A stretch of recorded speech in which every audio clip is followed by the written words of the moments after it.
Tipping point. Ito ang mga salitang ginamit ng mga political analysts ilang araw makalipas ang pagpapakita ng tunay na kulay ng ating mga pinakamamahal na mga congressmen. In short, bibingo na sila. Kahit ang constitutionalist na si Father Joaquin Bernas sa column niya ngayon ay nagbabala na sa maaring mangyari. Pinaalala niya ang pagkalikot ni Marcos sa konstitusyon noong 1973. At nakita naman natin ang nangyari noong 1986. Dito sa Word of the Lord, ibibigay namin sa iyong mga elemento ng isang successful na rally. Kailangan mo ng bawang kasi magigisa ka. Dapat tama rin dala mong tarp. Dapat may kasama ka ring muse. Dapat may megaphone ka rin. Kailangan mo rin nagbebenta ng yosi. Siyempre, kailangan meron kang chicks. Kailangan mo ng pamadyak. Okay, very good. Dapat may kasama ka rin magandang lalaki. Like you, yourself. Pero teka, may mga nagsasabi na nag-iba na raw ang muka ng pakikibaka. Pabata raw ng pabata ang mga bumubuo sa kalye. Lumipat na rin ang sentro. Mula sa Plaza Miranda at Menjola, nalipat sa Ortigas, hanggang napunta na lang sa Ayala. Kasi daw may Starbucks, Jollibee at Delifrance.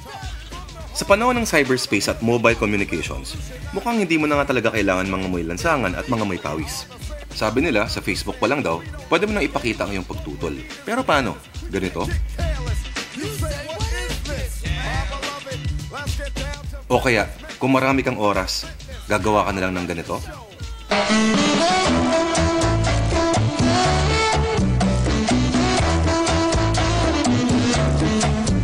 Paano mo ipararating sa iyong paboritong congressman na imbierna ka na sa kanya?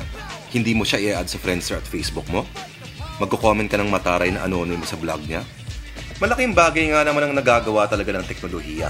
Siguro kung walang cellphone noong 2000, hindi nangyari ang EDSA 2 na mabilis na naganap dahil sa text. O nga naman, sasabihin niyo siguro, o lalo na yung mga magulang ninyo, ano nga naman ang magagawa ng mga rally-rally na yan? Oo nga naman. Siguro, hindi naman talaga mahalagang pakikibaka. Babantot ka lang at mangingitim ka. Mamamaos ka pa. Siguro naman, kahit walang people power noong 1986, kusa naman bababa si Marcos, no? Makukonsensya yun. Siguro kahit hindi bumuhos ang tao ng people power 2, bababa rin naman si Erap. Siguro, itong gantong pag-iisip din ang nagpapalakas ng loob ng mga abusadong nasa kapangyarihan.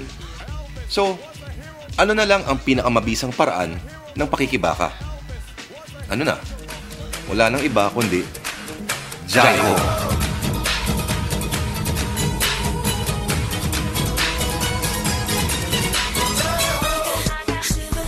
When you touch my way, I'll make you hot.